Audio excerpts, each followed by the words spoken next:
Welcome to the Nebraska Hawk's Nest. These guys are brave! They're Hawkeyes, living in enemy territory. Listen, these guys are way past their prime, but they're still Hawkeyes! They're spreading the Hawkeye hype to all of Nebraska. The frost advisory is canceled! Cornhuskers? More like corn shufflers. Are you ready for this podcast? Let's go Hawks!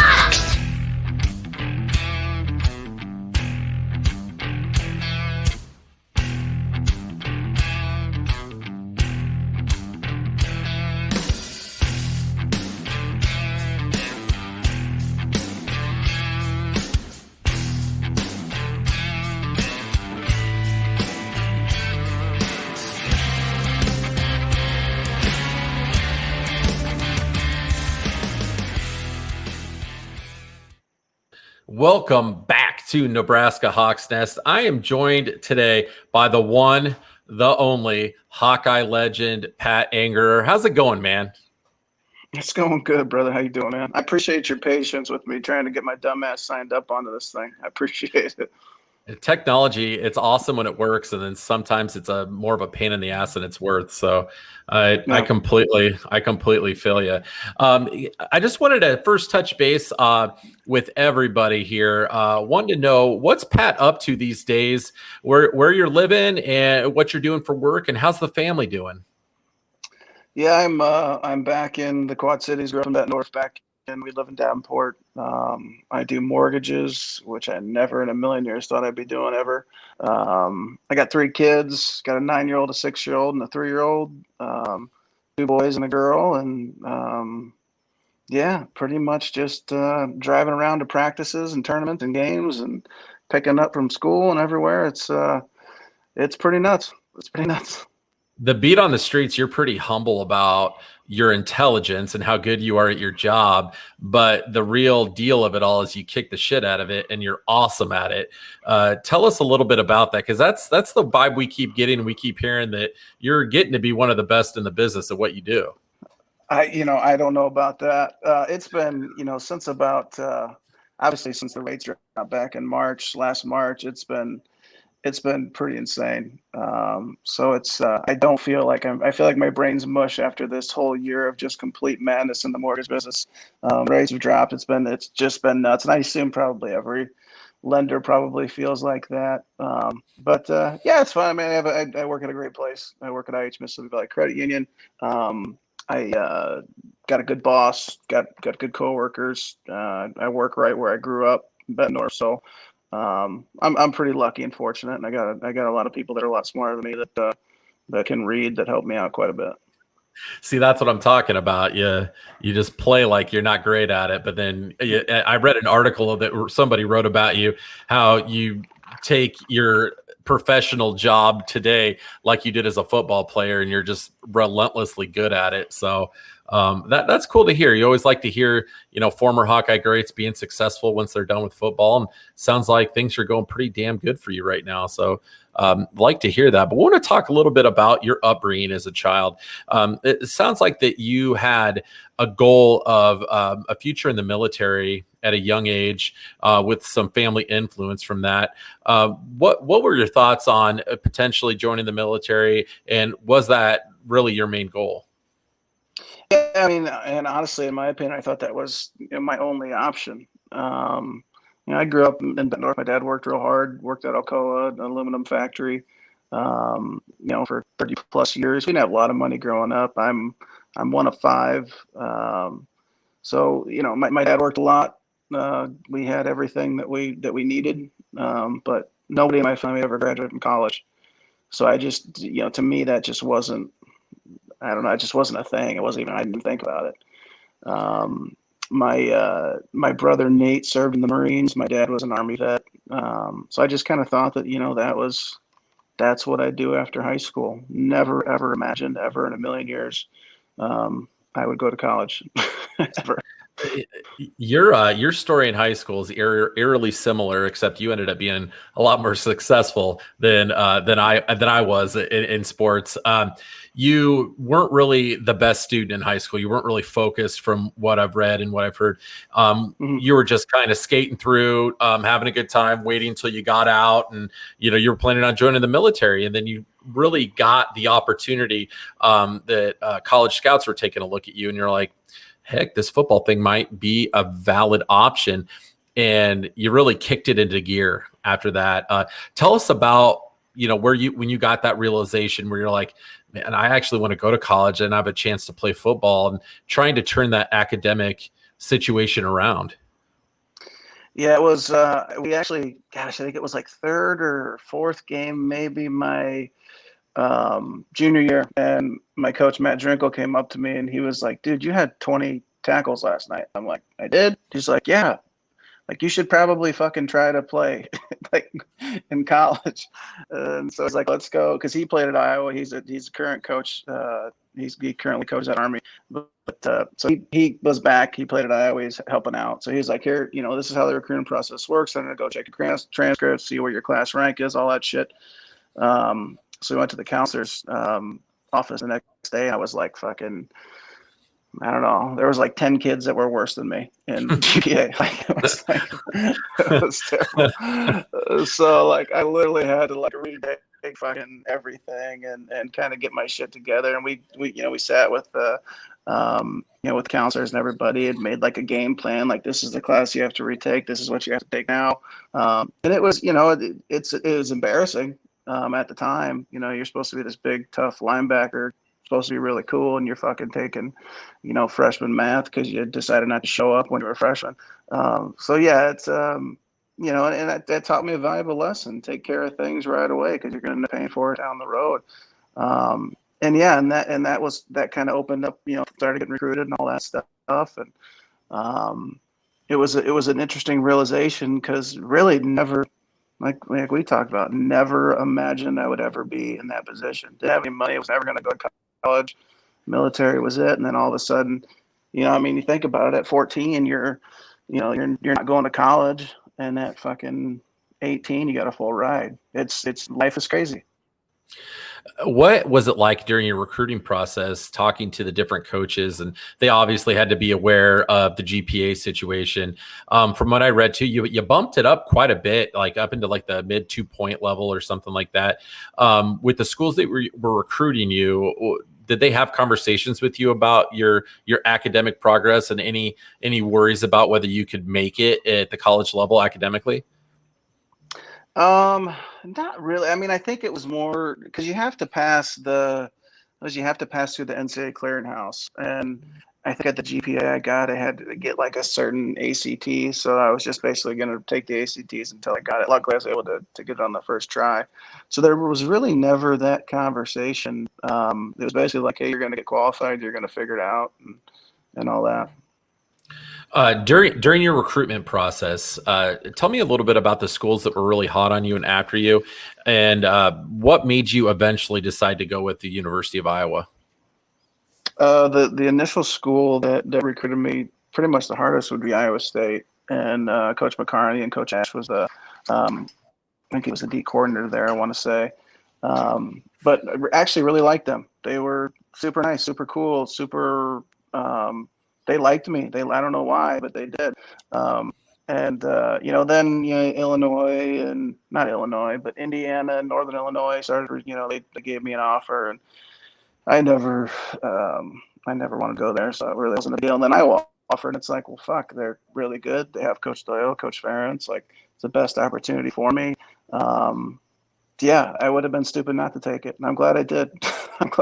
Oh, we're sure as hell glad you did too. Ended up being one of the best Hawkeye defensive players in the last 20-25 years. So it worked out for everybody, I think. Mentioning Coach Doyle too, wanted to ask you a little bit about, it's pretty well known you guys had a good relationship while you were at the University of Iowa, and a lot of people you either thrive in that weightlifting program, that strength and conditioning program, or you struggle. And you definitely were one of the ones that thrived and really loved the teaching and the coaching and the motivation from Coach Doyle. Tell us about, we had the things that went on last summer that were, some issues with former players that felt like Coach Doyle wasn't necessarily the best to them. And then, you had a lot of players that felt like, hey, like Coach Doyle, it's the Iowa way. He has it for everybody. There's no special treatment. This is how it is. And there's no different rules for anyone in particular. What were your thoughts on that whole situation and how that transpired? I went to Iowa basically. Coach Doyle was a huge reason, and I knew that he was going to give me the best opportunity to have the most success. And literally, if they say at Iowa, Coach Ferentz, Coach Doyle, they say, hey, do these things, you're going to be successful, and I fucking did them, and I was successful. I don't know. I like accountability. I like working hard, and Coach Doyle probably helped me out more in my Iowa career than any coach, and he helped me more after my career than any Iowa coach. We call him a lot when I call him a lot with questions on life, on being a parent, just on random things. When Greenwood was going through his stuff, we called him and he got us in the weight room and he helped train Brett. We'd call him and say, hey, we need to get up there. Brett's having a tough time. We need to get up there and get a workout in. He goes, hey, come up this day. Clear the schedule for 2 to 3 hours would help Brett work out. How many college coaches are still training guys after they're done playing that aren't really in the NFL? He definitely was an important person in my life and as an Iowa player and in my life after, and was a huge help in getting Brett Greenwood going. I thought it was really interesting that leading up to before any of that ever happened, that, one of the guys that said that his life was a living hell from that, Akram Wadley, had numerous tweets and all kinds of stuff that came out that was like, I love the University of Iowa. I love my time there. I love the fans. Like, this is such a great place, and taking pictures, being a fan at Kinnick and everything like that. And then when all this stuff went down, all of a sudden the story completely changed and it was something completely different. Now, we talked to a lot of former players that felt their opinion was, well, with Akram, he was very, very talented, but wasn't necessarily doing the right things on and off the field. So I don't know. Did you have any thoughts on how that transpired with Akram at all? I don't know. I don't know Akram at all. I have no idea. I look at my career and, my first couple of years at Iowa, I always worked hard, but when I wasn't on campus, I was an Iowa football player. I was just a regular fucking dude. So I wasn't doing things the right way. And, there were conversations, like I got told, and, I was definitely held accountable. And it wasn't until I looked in the mirror and realized, hey, I put myself in these positions. It wasn't until then to when I achieved success. So that's my story. That's my experience. I would fucking do anything to play one more snap of Iowa football. I miss it every single day. And without Coach Doyle, Coach Ferentz, Coach Parker, Coach Wilson, I don't play in the NFL. Do you see any sort of coaching in your career down the line? So I coached at Benton over a couple of years. Really enjoyed it. Really liked kids. Kids worked really hard. Actually was able to coach Griffin Little for a little bit. Granted, he was D-line. I was linebackers, but tough kid. My kids are young, and coaching is basically, it's a selfless job, and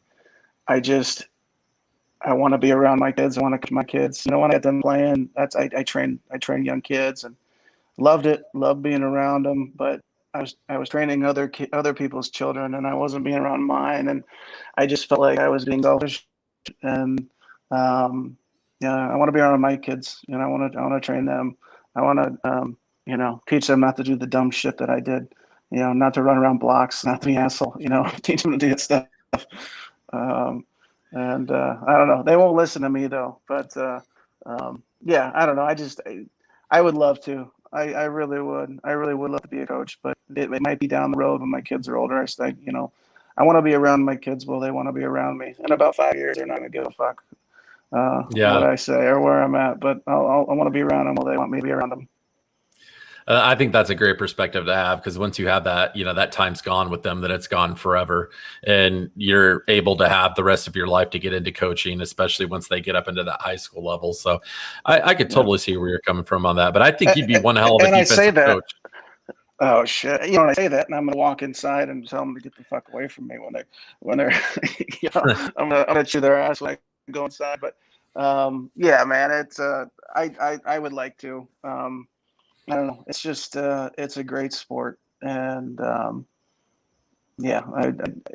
hard part is when you're done. Like you're done, and your whole life you're a part of a team. You're a part of a group of guys that care about you, that love you, and your schedule is you go to the bathroom at this time, you eat at this time, you do this, you do that at this time, you tackle that guy, you read, you study this film. And then all of a sudden you're just done, and you're just a guy. You're just fucking selling mortgages. It's like, what the hell, man? So I being around a team, being around a group of guys like that, it would benefit me probably more than it would the players. Yeah, well, hey, man, you're not always going to be just a guy to us. You're always going to be Pat Anger, man. So you always remember that. That's a pretty badass thing to be in my book. Walk us through a little bit about that 2009 season, that really special season.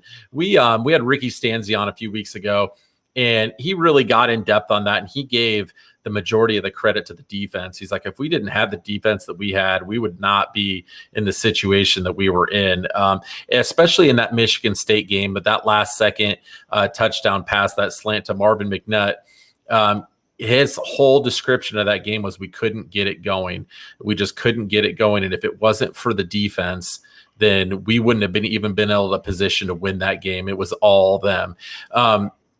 Tell us about the progression of that season, how fun it was to be on that team, and then capping it off with such a memorable bowl victory. We just had a really good group of guys, like just a solid group of dudes that like Iowa football was the most important thing to us. And like that, when you have that, like that's hard to beat. And we fucking we were bought in. And we were a bunch of assholes too, but like we were going to show up on time and do things right. It was a great group. It really was. And, I don't think, I think we knew we were good, but I don't think we really knew we were that good. Probably until we beat Penn State, out there. But like, it felt good, like lining up, like, well, shit, look, I got Claiborne over there and Klug and and Ballard, and if they get tired, Mike Daniels is going to come in. Like, I'm really trying to get blocked the whole game. This is pretty fucking nice. And linebackers, Jeremiah Eads, our corners, our safeties. Like, we had some fucking guys. Like, it was a good feeling knowing that no one was gonna do anything to us. And then if they did, we had Stanzi. Which is nice to have. We gave him a lot of crap. We're like, dude, why every game did you have to throw a pick six before you would start like scoring? And he was like, I don't know. He's like, I just had to get it out of the way, I guess. And he would, it was like he did it every damn game. And then after that, it was like, okay, now we go. It's time. When it's he time would to do go. it, we would be like, all right, sweet. Now we know we're gonna win. Like he would be like, all right, perfect. Like we'd almost be like cheering, like, oh, thank God, now we know we're gonna win. That's awesome that you said that, because like we're diehard Hawkeye fans. We're saying the same shit when we're watching. We're like, okay, thank God we got that out of the way. We spotted them 7 points. Now we're going to kick some ass, because the defense was so stout like during that time. What was it like preparing for Georgia Tech in that option offense? You guys had about a month to set up for that. You got Coach Parker at the helm. I mean, you guys just did a great job against them. How difficult was to prepare for that? Honestly, with the game plan that Coach Parker put together, it was just so simple. They didn't really do a lot of stuff. It was all simple. It was all basically, that option is the same, basically the same play, just one way or the other. They had a couple different variations to it, but it was just so simplified. And with all that time that we had, and our scout team was amazing throughout the whole month. And when you have the D line that we had, like, okay, it was pretty, Claiborne had about 7,000 tackles that game, which definitely helped. But honestly, from like the first series, like, I knew we were gonna win. Especially watching the film too, like, they had no third and long option. Like, the guy couldn't throw. So stop them 2 times, like, they're pretty much fucked.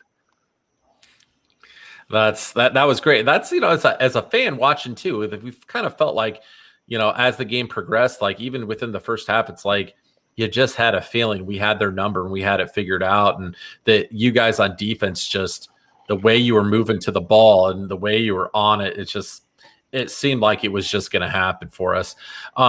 Tell me about what the transition was like moving into the NFL, the speed of play, the different players you got to play with. And on that Indianapolis Colts team, quite a few Hawkeyes on there, which was pretty awesome. Had a lot of Iowa people following the Colts during that time. What was that transition like, and how much quicker is that NFL game than the college? Yeah, it's definitely a lot quicker. In college, you'd be like, these 2 or 3 guys, on offense are not very good, and they felt like everybody was pretty fucking good. So it was definitely a lot faster. It was a little bit different, the Tampa 2 stuff that we were playing initially in my first couple of years at Indy was quite a bit different than at Iowa. We were doing a lot of spot dropping as far as matching. And then we kind of switched the next couple of years to a 3-4, which was also a little bit different as well. No, it was the stuff that you learned from the coaches at Iowa easily translates to the NFL. I mean, study the film, read your playbook, show up on time, work your ass off, and you're pretty much going to be okay. And yeah, having the Iowa guys, having Dallas and Mitch was there, and Seth was there, and East was there for a little bit. And I'm probably missing somebody, but yeah, it was good. It was a great organization. When you have Peyton Manning and Andrew Luck as well, it definitely makes it easy. How connected are you to the Colts still? Do you ever do anything with the franchise ever anymore, or is the pro game kind of like once you're done, you're kind of disconnected? Yeah, I mean, and it might be, obviously it might depend on how long you play and what you do. I played there for 4 years, and I'm not trying to say bad about Colts, but yeah, I haven't had any conversations with anybody since I've been done playing. I think the only person that really keeps in touch would be the strength coach there that used to be there. But yeah, honestly, literally no conversations at all with anybody from the organization. Yeah. Well, maybe that'll change someday. You never know. But one thing that's been, you never know. Who knows? But you'll still be connected at the Hawkeyes no matter what. So we're always going to show you love, Pat. With the whole jump of Pat McAfee getting really big, and I always like it when he says, I'm betting on myself, F it, like I'm done playing football, I'm sick of it. It's been fun to watch you on his show. Tell us about your relationship with Pat, and how fun that's been to be able to make some appearances on his show. Yeah, Pat's a good dude. Everybody always talk about kickers and punters being weird, but in my opinion, they're always the most fucking normal. They none of them have any egos, and Pat was, when I came in as a rookie, I knew I was going to have to play all special teams. which I did, and I was the personal protector. So basically, I was the one that called the cadence and everything during punt. So I had to meet with Pat a lot and get him on, and we'd go over, we talk about stuff, and that dude is just fucking hilarious. And he's funnier when he doesn't have a camera or microphone in front of him. Like the dude is funny, and he's super smart, and he works his ass off. Yeah, and I mean, we had a great. I mean, you look at the kicker. We had Anna Vinatieri, who's the greatest of all time. So it's pretty. It was quite the group we had there as specialists. And Justin Snow, Justin Snow was the snapper. He had played for like 100 fucking years.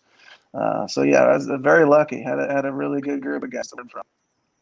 I don't want to put you on the spot, but you have to have some good stories being in the locker room and practice with those guys like you and Pat McAfee, guys like that around. There had to have been some shenanigans. I know Pat's talked about a lot of the shit he pulled when he was there, and I would be shocked if you guys didn't have anything. Nothing that I don't think would be appropriate, but yeah, everything's appropriate. Right. No, those guys were definitely good guys, and we had a good time for sure. But also too, like we pretty much too, like because Pat was a year older than me, and when we were young, like we really didn't, like we shut up, like we didn't really say anything. We wanted to earn that. We were on a team with Reggie Wayne, again, Peyton Manning, Dwight Freeney, Robert Mathis, Van Bethea. Like, who the hell are we to joke around and mess around? And especially too, like our second year, my second year, we went like 2-14. So there's not a lot of laughing and joking around and messing around when you're getting your ass kicked. And then my last 2 years, I had like 6 surgeries, so I usually wasn't very happy my last couple of years. How was it playing through a lot of that? And, it had to have been super freaking frustrating just going through that. What was it like with that trials and tribulations of having to overcome injury after injury? Yeah, it was hard, man. It was hard. The hard thing too is like your ego takes over sometimes, and for me, like I would try to come back before I was ready, and I ended up fucking myself up again, and I just get frustrated. And my second year, I was one of the tops in the NFL in tackles, and then my third year, I've got 3 fucking surgeries, and I'm not playing until week 7 or something. So it's just it was very frustrating, and it was hard, and it's lonely. It really is. But people go through a lot worse shit, for a lot less money. So it's just sometimes you got to cowboy up and deal with it. Well, that's the Iowa mindset, though, man. That's you just gotta power through and work through it, and that's one of the reasons why Hawkeye fans freaking love you, man. You're a tough son of a gun, and you just push through and keep working. Another tough son of a gun, Brett Greenwood, a guy that you're very close with. That moment in 2015 when you and Coach Doyle walked him out onto the field. I mean, I was a blubbering mess and I had goosebumps. It was so badass. That was awesome. Can you tell us a little bit about your relationship with Brent and being able to do that, to walk him out on the field and how he felt and how you felt doing that? Yeah, I mean, that's, so Brett, I went to Bettendorf, Brett went to Pleasant Valley, and Bettendorf and PD are like rivals. Like we're born like hating each other. So, I grew up competing with Brett. He was always a year younger with me, but he's always, good enough to where, he was playing up. So we'd always be like, God damn Greenwood kid, like fuck, and he was a stud. He was did everything right always. And he got to Iowa as a walk-on, became a 4-year starter. I got to Iowa, was on scholarship, and only started for 1.5 years pretty much, so like he like the epitome of like Iowa football, and like what I think of when I think of like what Iowa football means, like it's Brett, like without a fucking doubt. Overachiever, hard worker, tough as shit. Like just your perfect Iowa Hawkeye. So obviously, when this stuff happened, it was fucking terrible. It was absolutely terrible. And and I got done playing, and I got a call from his physical therapist, Matt Rokes, and Matt said, "Hey, can you come to therapy and help out? Brett's kind of have these brilliant to him." So Brett was giving him a bunch of shit. Brett yelled at his PT for like 3 months to try. So Brett was getting him some shit. So he needed me to come in and kind of lighten the mood a little, because Brett was frustrated, and he's got this new guy that's coming in and no relationship to him, that's trying to tell him to do stuff, and Brett was frustrated, as like anybody could have been. So we got there, and we it was short increments, little improvements every day, and then we were able to go up and do some stuff with Doyle, and continue to improve, and Doyle, he was the one that was like, "Hey, let's have him walk out. Let's have him walk out in front of the team again." And at that time, we had never really walked with a walker probably more than 20 or so yards. It wasn't like that. Like, we had to really think about the yardage, because that was a really hard thing, because we had never done that before. So we worked, and Brett freaking just killed it. Just worked his freaking ass off. We go up to Iowa and we practice, and when it happened, it was the best. I never thought that my favorite moment in Kinnick would be when I was done playing, but it was. And what really got me was the players behind us screaming and cheering them on. It was the best, man. It was the absolute best. It's like something you'd see in the movies. I mean, it was amazing to see. And, I got goosebumps just talking about it now. And it just for me to even be able to watch it, and us fans to be able to see it, and, you were able to be there and be a part of it with him. That was awesome. If anybody thinks that they got it rough, take a look at what he had to go through, and being able to walk out onto the field and do that. And that was just such a great message to the team and to, everybody, just to take a look at him and look what he's pushed through. And I think everybody wishes that they had a friend like you were to him, like how you were there for him and helped push him. And that's pretty awesome how you were there for him. And that's what being a good friend's all about. So that's pretty freaking cool, man. If you're not there for a teammate, during something like this, and everything we fucking preached and we're playing is bullshit. So that's what you do. Yeah, no, that's great. And a lot of people will say that they'll do something like that, but when it comes down to it, will they? You did. Mm-hmm. So that's pretty awesome. I feel like I need to get something like this out of you, because you have been one of the most entertaining, charismatic, fun to watch Iowa football players ever. You're still a fan favorite. Fans still talk about you. And I mean, you got the most badass last name on the planet. So you had to know coming out of the womb, you're going to kick some ass one way or the other. Any cool practice locker room from Iowa stories that average Joe fan isn't privy to, that they're going to be like, I heard Pat Anger on Nebraska Hawks Nest tell this story, and that was effing wild. That was awesome. There is some, and there is no rating on this. You can say whatever the hell you want, Pat. Come on, man. Honestly, that Tito's is supposed to lower your inhibitions. Come on. You got me at a bad spot too, because I've been babysitting 3 kids for a couple of days, and honestly, I can't really think of anything super exciting, man. We worked hard. We made fun of each other. We fucking, drank some beers, and, had a good time. And, won more games than we lost. I mean, that was, I can't really think of anything that's that wouldn't get me in trouble. Yeah, hey, that's okay. We don't want you to get in trouble. So if there's anything later, you're like, hey, Adam, I thought of something that if I had some more Tito's, maybe. That's what I said. Pound that drink, and then we'll talk a little bit more. That's my drink of choice too. So that's why that's one reason why I know you're a good dude. So tell us a little bit about too, like you said, the kids and the family. You guys are living in the Quad Cities right now. Is that right? Correct. Yeah. Yep. Are you guys in Davenport or Bettendorf or? We're in Davenport, but we're across the street here in Bettendorf. So my kids go to Bettendorf.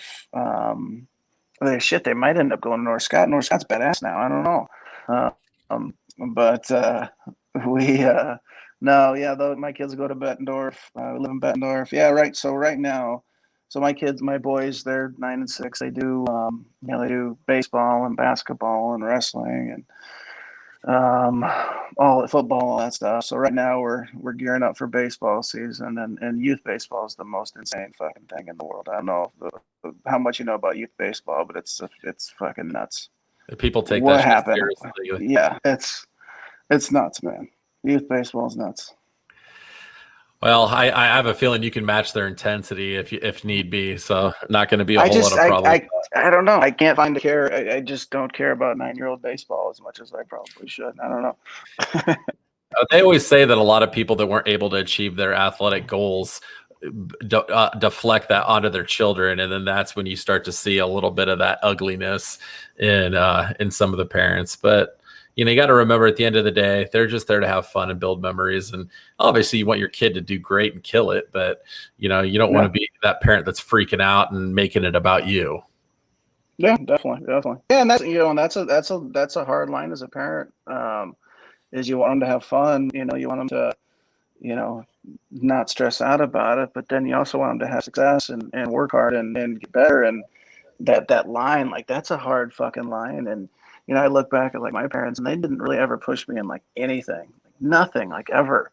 And I look back and I'm like, God damn, I wish they would have, but then I probably would have taken it differently. I probably would have been like, I don't know, not taking it as well. So it's that line as far as to push your kids that's a tough line. And I guess, and all your kids are different. I mean, how many kids you got? I have 3. Three's enough, isn't it? Say that again. Three's enough, isn't it? Yeah, I'm done. I can't handle any more than 3. I feel like once you go from 2 to 3, it's like, holy shit, like you're outnumbered and like you're overwhelmed. If you go to 4, and I have a feeling from the way you're talking, the wife's wanting to do number 4. No, I got everything. I got everything cut off. I wish I would have got it cut off in high school. I'd have so much money. But no, everything's all cut off down there. But yeah, it's three's a lot. 3's a lot for sure. Yeah. Do your kids do sports? Yeah, they do. Yeah, they my oldest son is more academically inclined and focused on that and runs cross country. Yeah, well, yeah, smarter than I was. And then my daughter, volleyball, softball, she's the very athletic one. And then our youngest, he's a tank, got a future offensive lineman. He's just built with a lot of beef, and he's a huge Hawkeye fan. So we're hoping someday he's going to be able to open some holes on the line for the Hawkeyes. Good man. That's awesome. During your playing career, the one thing I was really wanting to know too is if you can name 1 or 2 guys that you went against, whether it be in the NFL or in college, where you're like, that guy is a badass, like what a machine, that when either you went up against him or you saw him play, and you're like, that is a different level than I've ever experienced before. Well, I mean, like, even guys that I, looking at guys that I played with at Robert Mathis, like that dude's fucking a beast. And, Dwight Green as well. God, who was that fullback? And was it Vontae Leach? Was Leach the fullback with Houston? I can't remember. Vontae's, I think it might have been Leach or Veach. I don't know, but he was a badass fullback. But the hardest person I've tackled and this was like towards the end of his career. I tackled Ricky Williams, and he didn't even like see me. I guess I didn't tackle him. He was running, he didn't even see me, and I went and I dove, and it was like I hit a brick wall, and I just fell completely off him. It was like I was running full speed, and I hit him pretty much as hard as I could. And he didn't even move at all. Like, it was just like, and then I was like, man, I'm fucking terrible. I don't know why I'm here playing. Yeah, I was really surprised by that. Like, I was not expecting Rick Williams to be that, like hit a goddamn brick wall.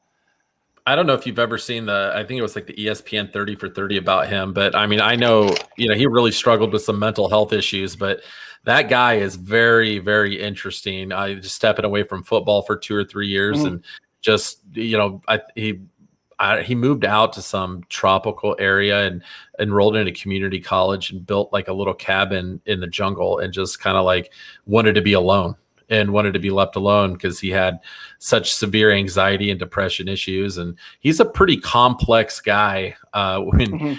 you sit down and watch that. So it was pretty interesting. So not to dig too deep on Ricky Williams, that's a random topic, but I never would have guessed that you would have said him at all. What about in the Iowa locker room? Was there a guy in the weight room or in practice where you're like, that guy's a badass, like that brought it every single day other than Pat Anger? I wish I should have brought it more. The first I ever saw when I got on campus was Etor. And I Big get E? on campus, I see fucking Big E, and I'm like, fuck, like I got no chance here. Like he's the biggest guy I've ever seen in my life, like huge. But then like the nicest, smartest guy you'll ever meet. Um, the guys that you would think of as far as Carl Klug, like just a complete psychopath. And Mike Daniels also another psychopath. Just physical freak. Christian Ballard, that dude, he was faster than me, and he was like 300 pounds. I mean, we had some freaking, Sean, pretty much, the guys you'd think of. We had a pretty solid group. Before we let you go, I just wanted to ask you too, what was your relationship like with Coach Ferentz during your time there? How was it playing for him? And do you have much contact anymore at this point? Yeah, I mean, it was great. Obviously, when the head coach really doesn't, I guess, from my experience, the head coach is pretty much just, they oversee everything, and, they address the team and all that stuff. So you don't really have like a huge personal, relationship with them when you're playing. But as far as like personal, I mean, like the one-on-one day-to-day stuff. But it was great playing for him. It was freaking awesome. He was a great leader, good person. Yeah, I mean, he just, it was nice playing with him. I mean, I spent more time, with Coach Doyle and Coach Wilson and Coach Parker, and people on the defense. But as far as contact, not as much. Talked to him, a couple months ago on the phone. He's busy. He's a busy dude. Yeah. I'll call him on occasion, but not a lot. I mean, he doesn't need to waste time talking about dumbass. He's got other shit that he's got to do. Dude, you're too humble, man. Well, I know you're on vacation with the family, so we're not going to keep you any longer, but I want to let you go enjoy that delicious glass of Tito's. I'm going to be pouring myself one later as well. And just wanted to say that, we're happy to see you doing well.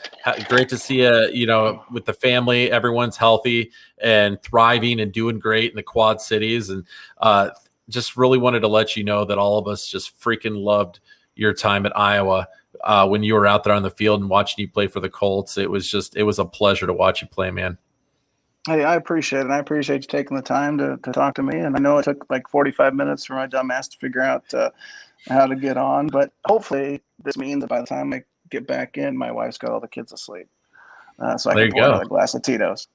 Hell yeah, baby. We might have planned it up just perfectly. All right. Well, that's good. I'm glad I could be of help somewhat today. So, yeah. All right, man. But hey, man, you got my number. So if you guys ever need anything, don't hesitate to reach out, man. Okay. Awesome, Pat. Hey, have a great vacation, and hopefully we'll get to talk soon. And we always end it with a go Hawks. Hey, go Hawks.